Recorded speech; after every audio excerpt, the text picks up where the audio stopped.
Je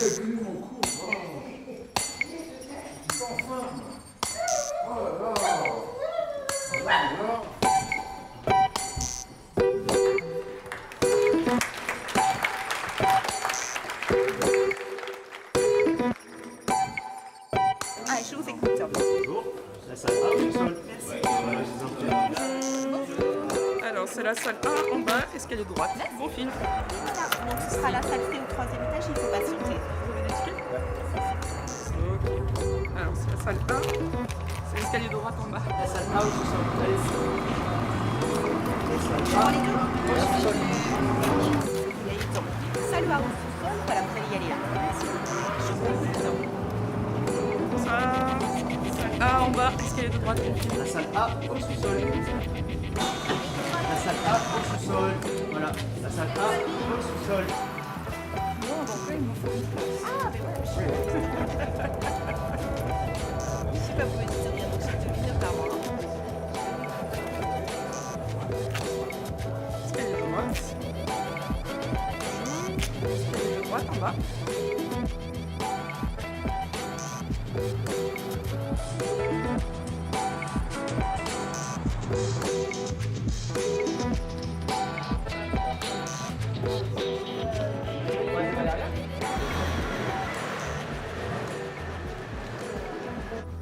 Là-dessus, vous avez le film. Donc il y a plein de petites images sur ce film. Avant, c'était comme ça, le cinéma.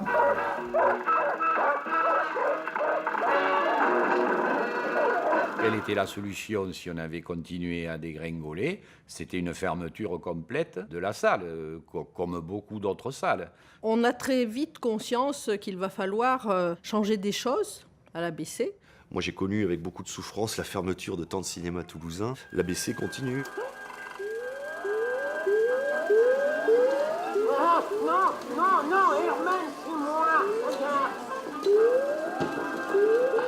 Toulouse a eu beaucoup de chance, c'est-à-dire que si on se replace à la fin des années 50, au début des années 60, c'est-à-dire il y a un peu plus de 50 ans maintenant, il y avait à la fois le Ciné-Club de Toulouse, dont le principal responsable était Marcel Tariol, il y avait tout le Ciné-Club de la jeunesse, c'est Roger Clerc, dont on reparlera, qui est le personnage important pour cela. Et puis, il y a au même moment les débuts de la Cinémathèque de Toulouse. Donc, comme j'étais passionné de cinéma, je me suis inscrit au ciné-club. Il y avait les cadets, les juniors et les seniors. Ce qui s'est produit assez vite, c'est que vers les années 54-55, on a poussé certains élèves qui étaient des passionnés de cinéma à commencer à faire leurs présentations. Et puis, on préparait son petit discours avant le film, et après, on lançait une discussion.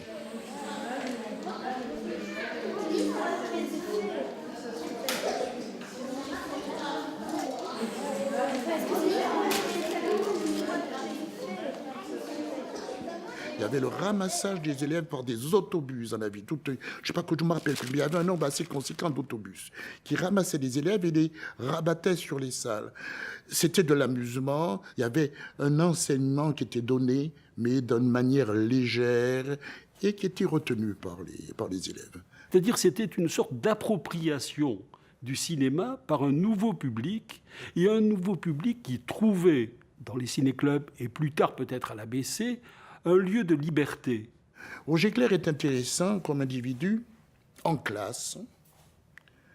Il avait son cours à faire, mais il y avait les élèves en face qui savaient qu'il aimait le cinéma. Et c'était comment dévier le cours vers le cinéma. Il le savait pertinemment, donc il arrivait à faire son cours en entier, mais il parlait toujours du cinéma. Et il interrogeait en cours les élèves sur ce qu'ils avaient vu hors ciné-club. Et si on avait été par hasard voir un truc qui ne lui plaisait pas, on se faisait engueuler. Bellement, comme je dis. C'est quelqu'un qui a fait la cinéphilie. Après-guerre, c'est lui qui a monté ce ciné-club, qui l'a tenu à bout de bras, qui a fait la cinéphilie toulousaine.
Et puis tout doucement, ça s'est mis dans les têtes que il y avait des salles d'arrêt d'essai. Pourquoi il n'y en aurait pas à Toulouse?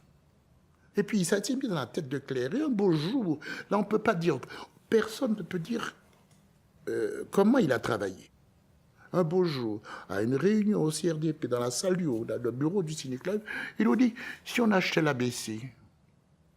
Roger Clair avait une grande curiosité, une grande gourmandise même, on peut dire, du cinéma. C'est-à-dire qu'il n'aurait pour rien raté le Festival de Cannes, où il allait chaque année. Il allait fréquemment à Paris, où il avait de très bonnes relations avec des gens qui étaient déjà dans les milieux de cinéma. Et de toute évidence, il y avait chez lui une envie d'entreprendre, de trouver un lieu. Alors, l'ABC est apparu très vite comme l'endroit idéal. C'était ultra central. C'était une salle qui était déjà ancienne, qui existait depuis de nombreuses années, mais qui avait connu un certain déclin. C'est-à-dire que la programmation en était extrêmement banale.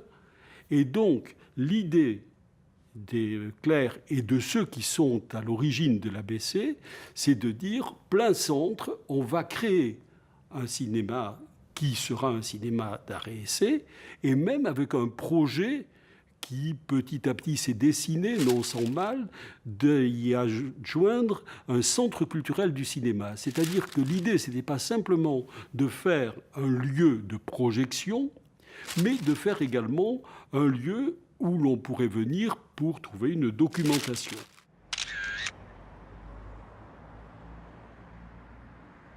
Le cinéma ABC existait avant que Roger Clair n'ait l'idée de le transformer en cinéma art et essai.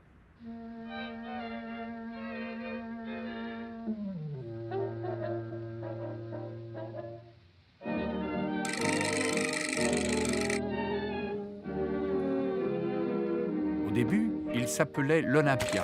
Il avait été construit peu après le Royal, puis en 1930, modernisé en une belle salle pâtée de 900 places avec orchestre et balcon qui projetait des secondes visions.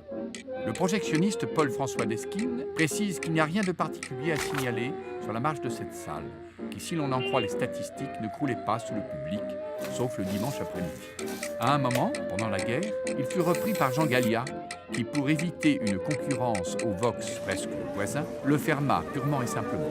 Il reprit son cours normal après la Libération et continua jusqu'à sa transformation en 3 salles dénommées l'ABC.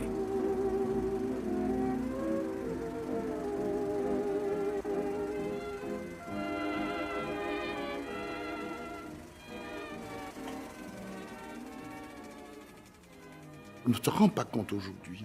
Quand on laisse le ciné-club, il y a 9000 adhérents au ciné-club de la Genève. Il y a 9000 adhérents à l'ouverture de l'ABC. C'est quelque chose d'incroyable. Au même moment, en France, venu à la fin des années 50, il y a toute l'association des cinémas d'art et essai qui se crée. Et cinéma d'art et essai, ça veut dire des choses bien précises, c'est-à-dire dans la programmation. D'abord, il faut qu'il y ait des classiques, il faut qu'il y ait des films de recherche, il faut qu'il y ait des courts-métrages parfois, il faut qu'il y ait toute une exigence dans la programmation qui permet à des salles d'avoir le label art et essai.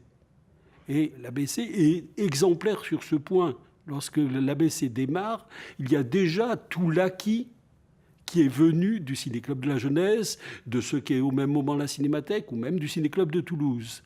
Donc, d'emblée, d'entrée de jeu, l'ABC devient, en France, l'une des salles, en dehors de Paris, exemplaires dans le domaine de l'art et essai.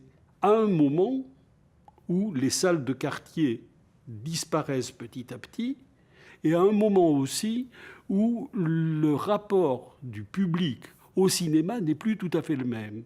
C'est-à-dire qu'il y a la télévision, et quand on va au cinéma, on y va aussi pour découvrir des films, et pas simplement pour passer le samedi soir, quel que soit le film qui passe sur l'écran. Presque au cœur de la vieille ville, les Toulousains connaissent bien le cinéma-théâtre ABC.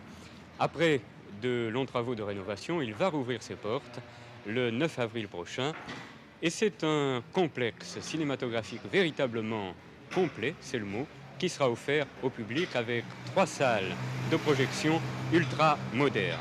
et surtout des annexes particulièrement intéressantes, telles que expositions permanentes et musées du cinéma, bibliothèques spécialisées et ateliers d'éducation à la vidéo, auxquels, comme en témoignent ces images, on met la dernière main. Cet ensemble ne serait pas complet sans une cafétéria et une garderie organisée pour les enfants de 5 ans et plus, dont les parents assisteront à la première séance de la soirée. La vocation d'arrêt d'essai est bien entendu maintenue sous l'impulsion de l'Association pour la promotion du cinéma.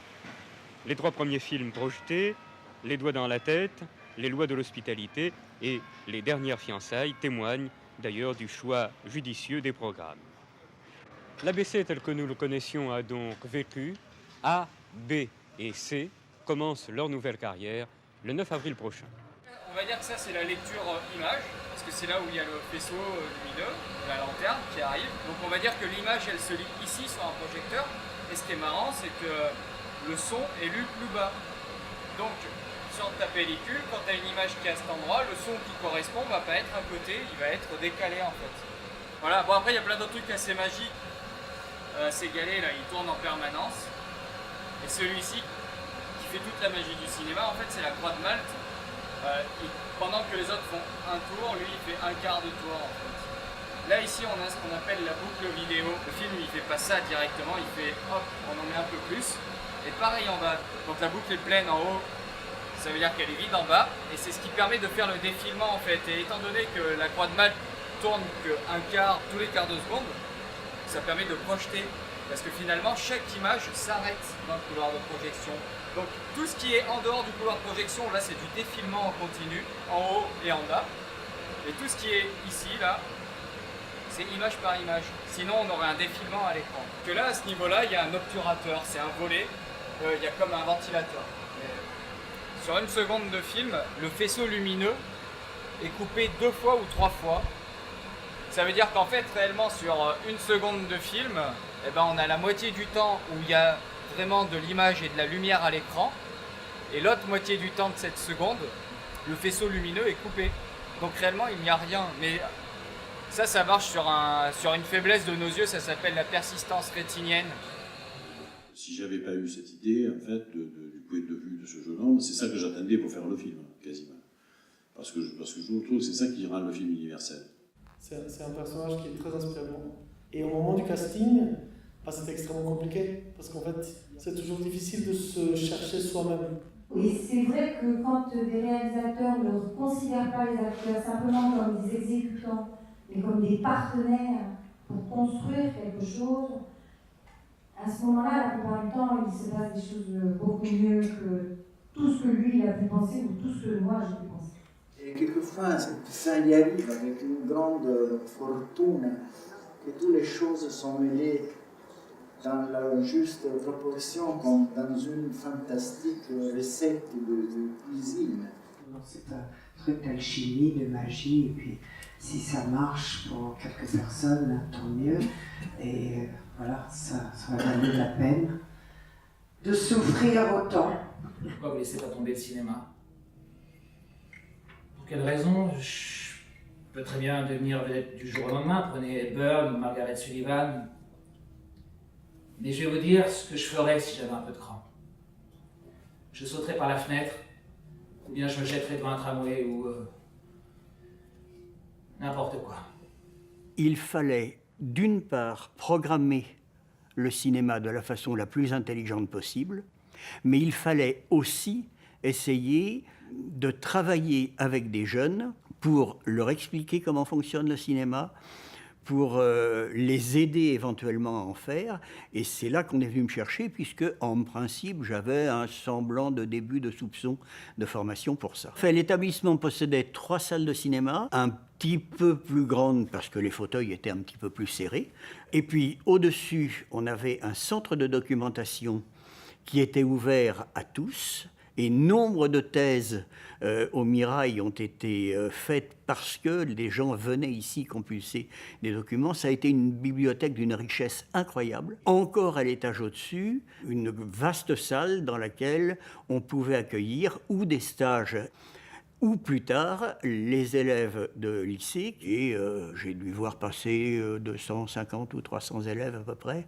L'esprit des fondateurs, c'était toujours offrir une cinématographie la plus importante et la plus claire possible, et en même temps poursuivre l'idée d'une formation, parce que plus on s'adresse aux jeunes et plus on forme les publics de demain.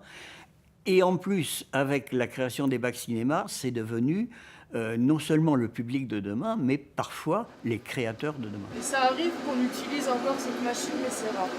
Il y avait un film avec de la pellicule que vous allez voir tout à l'heure, qui était là-dessus, qui passait dans cette machine-là, qui passait là, qui passait là, qui passait ici, ce qu'on appelle le chrono. Et là-dedans, il y a une grosse lampe. Cette lampe, elle envoie de la lumière ici. Donc il y avait le film, hop. Là, ce sont des objectifs, comme sur un appareil photo. Et hop, ça envoie l'image dans la salle. C'est le cinéma 35 mm. Et du coup, ça marche encore. On peut l'utiliser dans des festivals. On a des fois des films comme ça. Maintenant, il n'y a plus besoin de bobines de film. C'est des fichiers numériques, comme sur un ordinateur chez vous, mais beaucoup plus lourd. Tout est informatisé. Si je fais ça, hop, je peux faire pause, je peux arrêter le film. Enfin, je ne vais pas le faire. Oui, parce que sinon... Et non. En janvier l'année prochaine, les 50 ans de l'ABC. Et moi, je me suis dit, ce serait bien qu'on fasse une annonce qui va dire « Attention, là, c'est l'anniversaire de l'ABC bientôt. Voilà ce qu'il va y avoir. » On va travailler de la pellicule. Ça, c'est de la pellicule. C'est avec ça, avant, jusqu'à il y a quelques années, 4 ans, on va dire, on passait les films en salle. Et vous allez soit faire des dessins, soit écrire, mais il faut réfléchir au fait que 24 images par seconde, il faut qu'on puisse le voir à l'écran. Au noir, il y a quelques années. Bonjour Mal. Avec Louis Malle et les étudiants du Mirail, il y a quelques semaines, Roger Clair était toujours tout près du cinéma. Un cinéma de qualité qu'il avait pour ambition de montrer et de faire découvrir au plus grand nombre possible. C'était pas un homme de parti pris, c'était pas un homme de chapelle, c'était quelqu'un qui aimait le cinéma et qui aimait qu'il y ait de grandes salles pour voir des films. Vous l'avez eu aussi comme professeur de physique? Oui, je l'ai eu comme professeur de physique et je lui dois donc un peu mon amour du cinéma. Disons que les élèves essayaient de faire mélanger les deux, c'est-à-dire qu'il nous arrivait au bout d'une heure de démonstration ou d'explication de lui dire « Et le dernier film, Monsieur Clair, comment est-il ?» Quand j'arrive ce matin, il me dit « Ah bonjour, comment vas-tu ?» Je débarque et puis il me dit « Tu viens ce soir, hein, bon ?» Et puis j'ai rien préparé, bien entendu. Hein. Et il me dit « Maintenant, débrouille-toi. » C'est à Cannes, au paradis du cinéma, qu'est mort hier Roger Clair. Tous ceux qui découvraient la vie par le cinéma, ou la vie et le cinéma en même temps, allaient au cinéma pour justement apporter leur curiosité et leur passion. Et c'est ce qu'a permis l'ABC, entre autres. On est un lieu ouvert, un lieu de partage, un lieu où on arrive à se comprendre les uns les autres, et même si on est différent, même si on n'a pas les mêmes habitudes de travail ou qu'on n'a pas les mêmes goûts, eh bien on arrive à faire des choses en commun parce que c'est ça la vie culturelle d'une ville, quoi. C'est cette fusion dans un creuset de plusieurs envies. Et moi, je crois beaucoup au désir aussi, au désir de faire des choses et donc de faire des choses ensemble. Parce que c'est du désir, c'est du pur désir qu'il y a entre l'écran et vous, et moi quand je suis spectateur.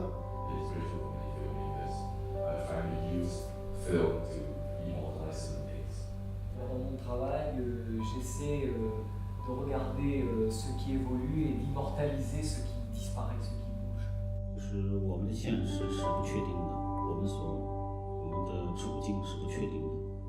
Donc ça veut dire que en réalité, la vie en réalité, c'est pas quelque chose qui est stable.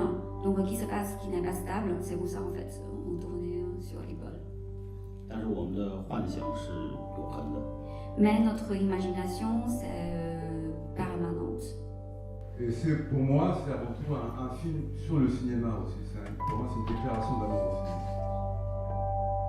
C'est le travail essentiel d'une salle art et essai, faire découvrir la cinématographie internationale. Et on sortait des films américains indépendants. qu'il y avait des petites sorties, des petits distributeurs, parce qu'il y a des films américains aussi qui étaient très intéressants, mais qui n'avaient pas une grosse diffusion. Je ne parle pas de Schwarzenegger ou autre Rambo. Hein. Après, il y avait les festivals. On faisait quand même pas mal de festivals, l'Amérique latine, espagnole. Et Almodovar, il a été découvert à l'ABC de Toulouse, et personne n'avait jamais sorti un Almodovar. Et alors, ce qui était ralent, c'est que sur la fin, on n'avait plus accès aux Almodovar, même en version originale, quoi. C'était les circuits qui prenaient tout. Et le travail, c'est ça, et puis c'est le Festival de Cannes. C'était de faire les sections parallèles, surtout, certains regards, la quinzaine des réalisateurs, pour découvrir des petites pépites.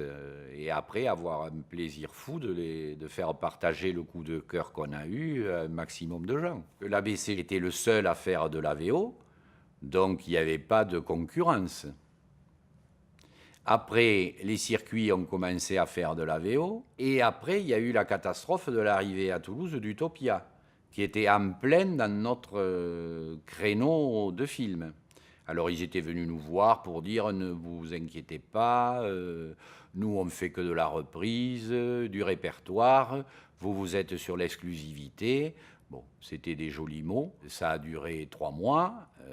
Et puis après, ils se sont mis à faire de l'exclusivité. Ça a été un petit peu la guéguerre vis-à-vis des distributeurs qui préféraient confier certains films à Utopia qu'à nous, quoi. Un succès étonnant en période de crise du cinéma d'auteur, un succès qui inquiète sérieusement les autres salles d'art et d'essai toulousaines. Pour elles, le constat est amer. Chaque semaine, la fréquentation est en baisse. Utopia tourne environ à 5000 entrées par semaine.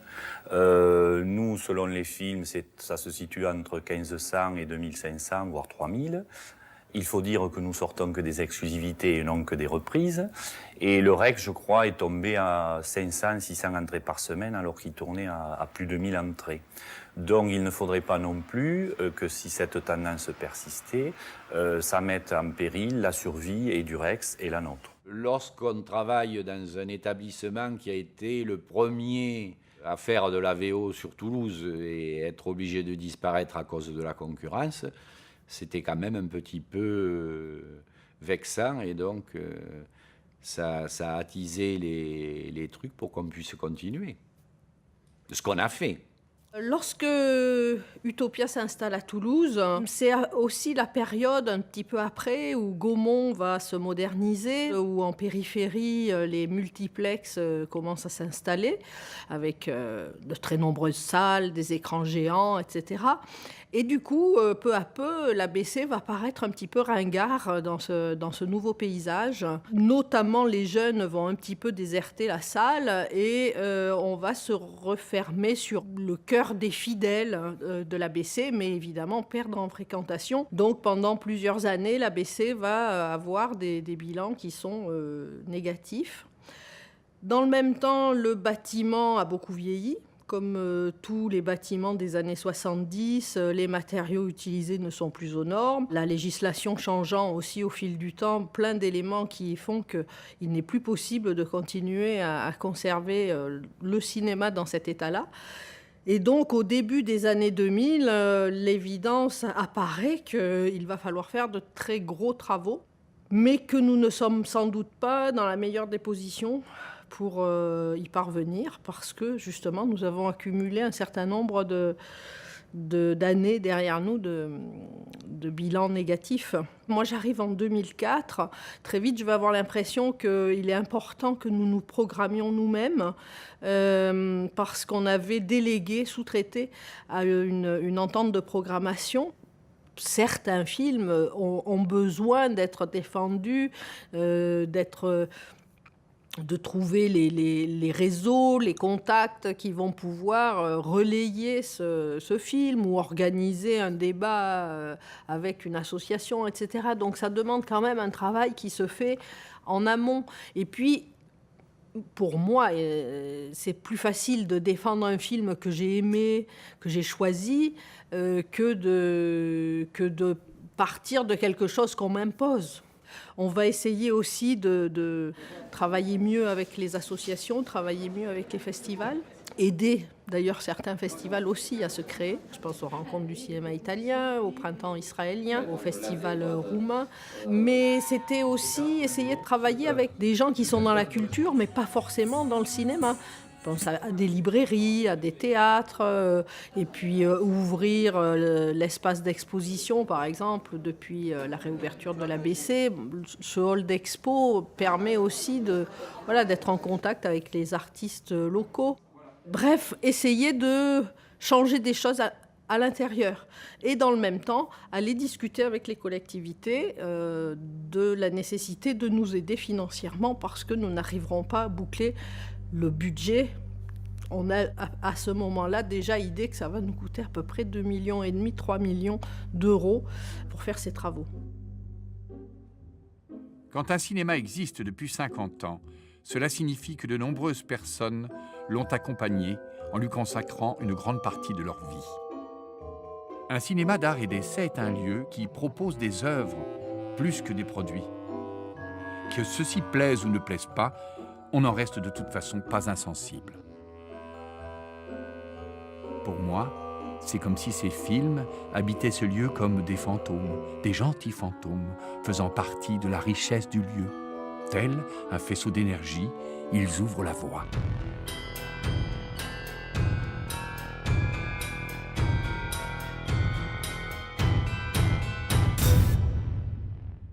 Les collectivités ne sont pas toutes très sensibles à notre demande. Enfin, en tout cas, l'une d'entre elles estime que finalement, si nous n'arrivons pas à nous en sortir tout seuls, c'est peut-être que tout simplement, nous n'avons plus vocation à être vivants.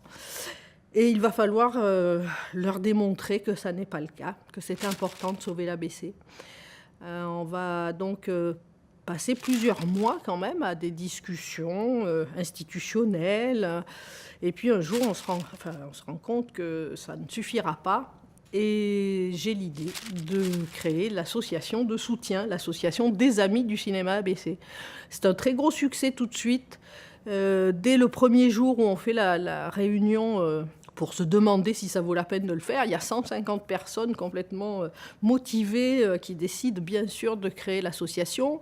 Et on arrive très vite à 3000 adhérents qui ont pris une carte et voilà, qui veulent vraiment soutenir leur cinéma. Ça ne suffit toujours pas, toutefois, pour que les collectivités soient toutes convaincues.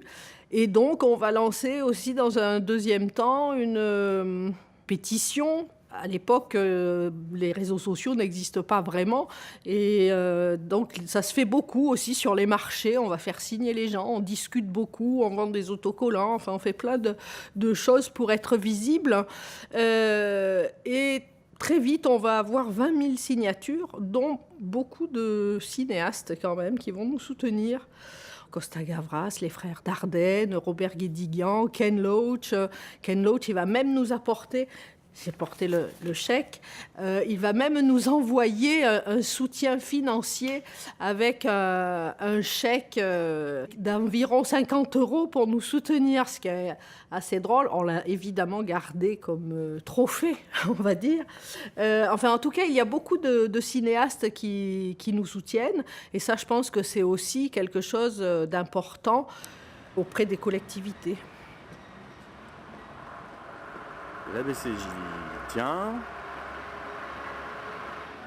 L'ABC, j'y vais.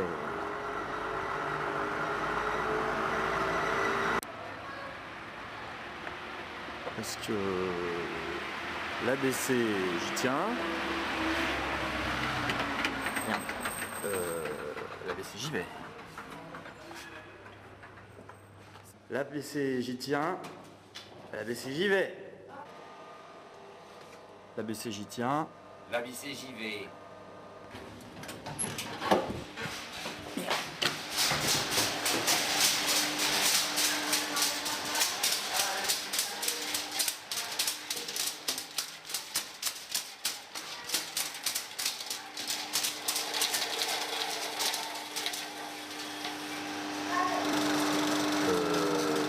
L'ABC, j'y tiens.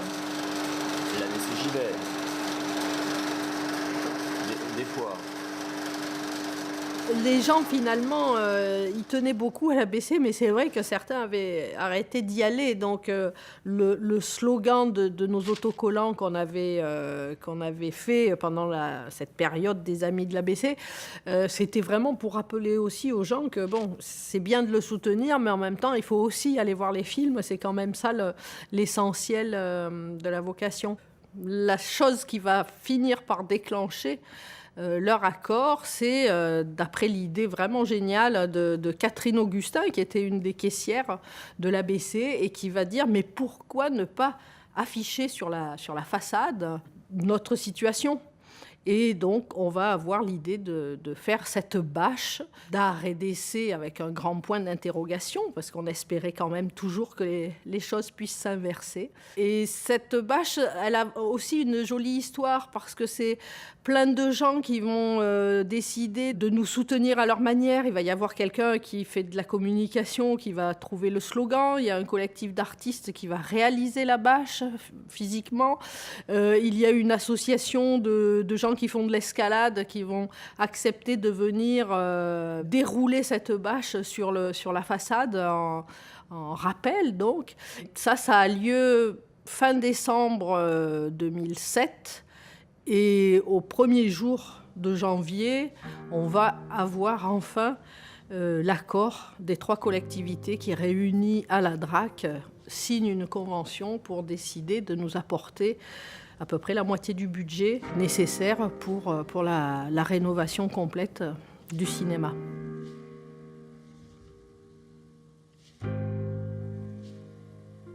Ça a été vraiment une victoire, je crois, alors citoyens, c'est un mot un peu galvaudé, mais quand même, en tout cas des Toulousains qui ont vraiment montré qu'ils étaient attachés à cette salle, et aussi aux artistes, aux professionnels du cinéma, qui ont témoigné qu'une salle comme la nôtre à Toulouse avait de l'importance aussi pour leur travail.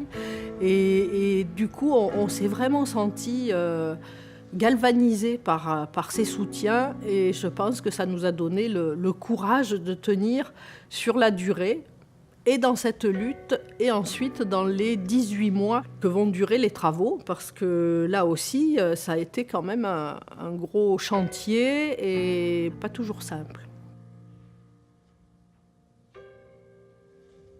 Extrêmement d'accord avec vous. C'est qu'il y a une situation qui, dans l'absolu, pourrait marcher, que tout le monde sait qu'elle ne va pas marcher, et qu'on essaye quand même de faire marcher pendant tout un film. Je pense qu'elle reconnaît quelque chose qui est peut-être très juste, très tragique et très juste, et qui s'avère à la fin aussi très juste, que le pire danger à l'art vient de l'artiste lui-même. C'est-à-dire que l'artiste, c'est le pire danger à son propre art. Il y a forcément un devoir de subjectivité pour le réalisateur. Il y a un point de vue, il y a des parties prises, soit les choix de cadre, là où on place la caméra, la durée des plans. Mais ce que j'aime aussi, c'est toujours cette question de distance entre le filmeur et le filmé, mais aussi la distance que je vais laisser entre le film et vous. Pour moi, une grande partie de la réalité de la vie reste cachée dans notre vie quotidienne, et c'est la partie la plus importante en fait. Et donc je cherche à faire ressortir cette partie cachée. Le plaisir du documentaire, c'est ce qui leur échappe et c'est ce qui vous échappe, c'est-à-dire les imprévus. On est là que pour les imprévus. La plus grande satisfaction qu'on puisse avoir, je pense, en étant responsable d'une salle, c'est la fidélité. D'une part, la fidélité des spectateurs, mais surtout la fidélité d'un auteur, d'un réalisateur ou d'un acteur ou d'une actrice qui systématiquement demande je veux aller à Toulouse à l'ABC. On a eu le plaisir d'accueillir ici Piccoli, Charlotte Gainsbourg, c'est un joli souvenir aussi. Emma de Caunes, à la fois pareil des jeunes et des moins jeunes. J'avais invité, lorsque Charlotte Gainsbourg est venue, j'avais invité une partie des élèves à venir. Et puis dans la salle, il y a des gens qui ont 17 ans, qui n'oseront pas lever la main pour prendre le micro. Est-ce qu'après, derrière, on peut prendre 10 minutes est-ce qu'elle avait accepté volontiers? Donc je les ai laissés dans un coin après. Puis au bout de 5 minutes, je suis venu les rejoindre. Ils étaient en train de se tutoyer, de se changer des cigarettes. On avait l'impression encore une fois, de ce passage, de cette transmission, de cette vie commune que le grand écran avait amené avec une émotion collective et puis qui se prolongeait par une rencontre humaine. Le deuxième souvenir, c'est dommage que Simon ne soit pas là, c'est la Shoah. C'est le film de Lanzmann, pour lequel Lanzmann lui-même nous a dit qu'il n'avait jamais vu une salle faire un travail pareil. Je crois que dans la semaine, on a fait plus de 6000 entrées, c'est-à-dire qu'on a joué dans la salle de 300 places 20 fois dans la semaine et 20 fois plein. J'ai vu passer des réalisateurs, des gens qui ont amené leurs enfants, qui depuis ont grandi, des générations parfois, voilà. Les rencontres marquantes, c'est des personnalités. Je dirais Dominique Sanda, comme femme, Amos Gitaï, comme réalisateur israélien. Jean-Marc Barr était venu aussi. Le sourire de Jean-Marc Barr, c'est pas rien. Puis après, c'était soit des réalisateurs qui passaient, mais en tant qu'ils venaient voir un film, ou des acteurs anonymes, en fait. Je me souviens d'une voix où on lève la tête, on n'a pas remarqué la personne. C'était Claude Pieplu, parce que la voix des Shadocks, c'était trop marquant pour ne pas s'en souvenir. Et il y a un jour Jean-Pierre Daroussin aussi qui vient. Daroussin, c'est quelqu'un de tout à fait tout simple, voilà, presque... Il le prendrait mal, mais quelconque. Et je lui dis, mais je crois que je vous connais. Effectivement, j'ai eu Jeanne Balibar, des gens comme ça. Ça, c'était pas dans le cadre de rencontres, mais voilà, il venait, il passait à Toulouse et il venait au cinéma. J'ai fait de très belles rencontres à l'ABC. Je pense à des gens qui, humainement, nous apportent des choses. Je pense à Ritipan, à Abbas Kiarostami, à Abderrahmane Sissako. C'est vraiment des gens dont il émane quelque chose de particulier de par leur parcours de vie, je pense. Et là, on se sent... Je pense à Alain Cavalier aussi, par exemple. On se sent tout petit à côté de gens comme ça. Et en même temps, on a l'impression d'être rempli, tout à coup, irrigué. Et ça redonne... là aussi du désir pour continuer à faire notre travail, qui quelquefois est un peu ingrat, parce qu'on a envie de défendre des films et puis les gens ne viennent pas les voir. Enfin, il y a des moments où on pourrait être un peu découragé, on voit les masses de gens qui se ruent sur un blockbuster qu'on leur a dit d'aller voir, et puis nous qui proposons des films... qui sont de vraies créations, de vraies réflexions.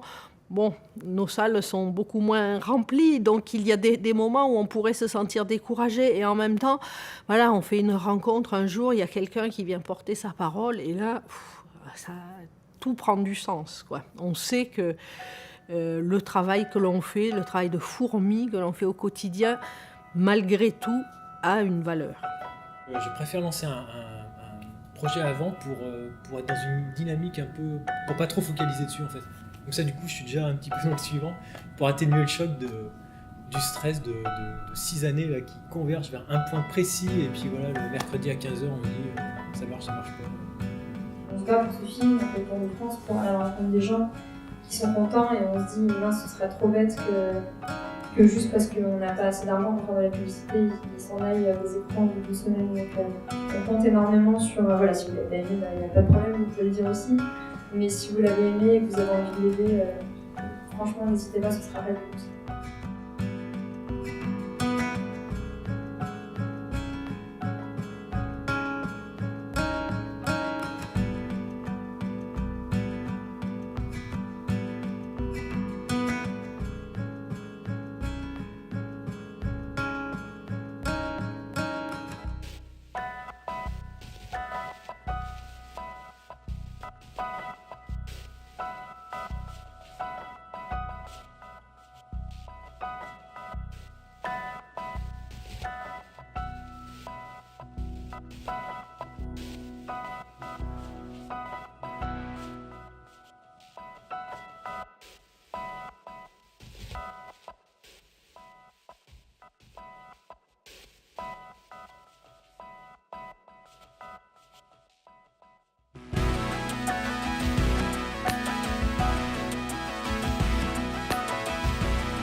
Quand on voit un film dans une salle, c'est une coupure.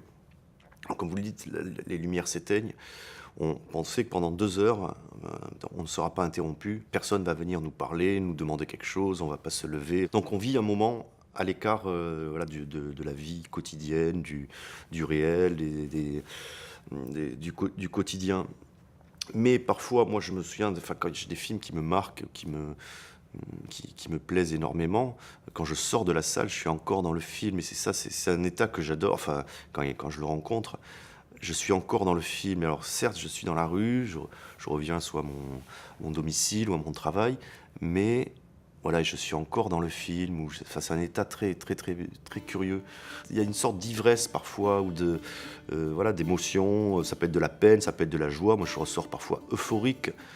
Je souris dans la rue quand je sors d'un film, ou au contraire totalement perdu dans les images. Je me souviens par exemple que je suis sorti de Public Enemies de Michael Mann, avec ces images justement tellement impressionnantes, ces gros plans sur les visages, sur les morceaux de visage, cette photo qui ressemblait à de l'art contemporain.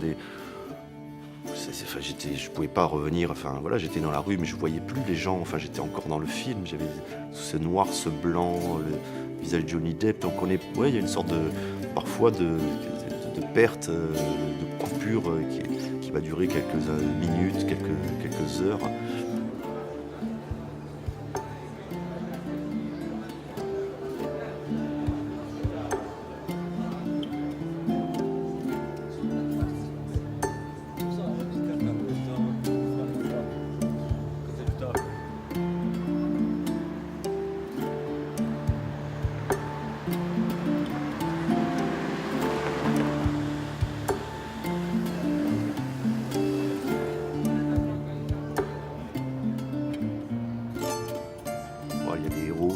De romans ou de films qui sont plus importants que des gens réels qu'on a pu côtoyer ou qu'on côtoie.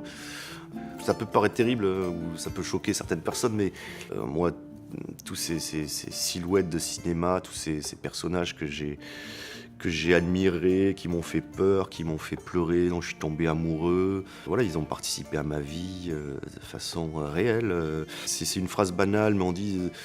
Mais qui est vrai, je crois. Ce film m'a transformé, ou ce livre, je n'étais pas le même après. C'est pareil, moi j'ai le sentiment, alors certes évidemment trompeur, mais d'avoir eu plein de vies grâce au cinéma, plein d'histoires que j'aurais pas le temps ni la possibilité de vivre. Il y a de très beaux films, je pense à Sherlock Junior de Buster Keaton, où bien avant La Rose pourpre du Caire, le personnage traverse l'écran, c'est un projectionniste, et il imagine qu'il traverse l'écran, et il vit dans plein de films différents. C'est la plus belle, je crois, c'est la plus belle image ou métaphore autour du cinéma, c'est ça, quoi. Chaque fois qu'on voit un beau film, enfin un film qui nous plaît, on traverse l'écran et on est dedans, il n'y a pas besoin de relief ou de 3D, quoi. Et puis par ailleurs, ce qui je trouve intéressant aussi dans le fait de voir un film au cinéma, c'est quand on voit des comédies et que les gens rient ensemble. Moi, c'est quelque chose qui est assez curieux parce que j'aime plutôt voir les films dans des salles un peu, je dirais pas très encombrées, mais j'ai des souvenirs, en l'occurrence, de salles qui riaient à l'unisson, par exemple à la vision de The Party de Blake Edwards, que j'ai vu aussi à l'ABC.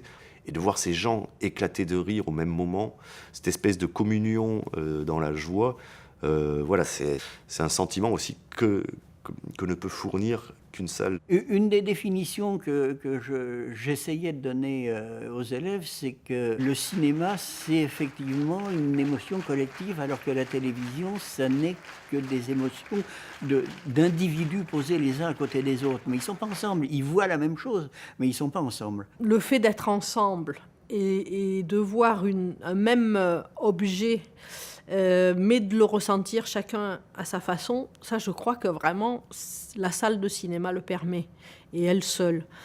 Donc je pense qu'il y aura toujours un espace pour ça, pour que les gens se retrouvent et voir des films. Malheureusement, la concentration va faire que les gens vont se diriger de plus en plus vers les multiplexes, mais que par contre, il y aura une minorité simplement, mais une minorité de gens qui, elle, sera toujours en demande d'une part de qualité de film, de diversité, et puis aussi sans doute de convivialité. Je suis persuadée que les gens à qui on s'adresse sont quelque part ceux sur qui repose l'avenir, en tout cas l'avenir que moi j'ai envie de connaître.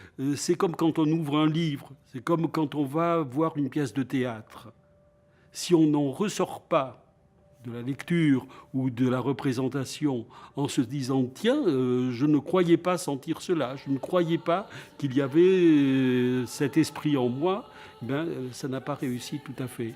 Il faut qu'il y ait, que le spectateur aussi se mette, le mot est peut-être un peu trop fort, mais en danger lorsqu'il va voir un film.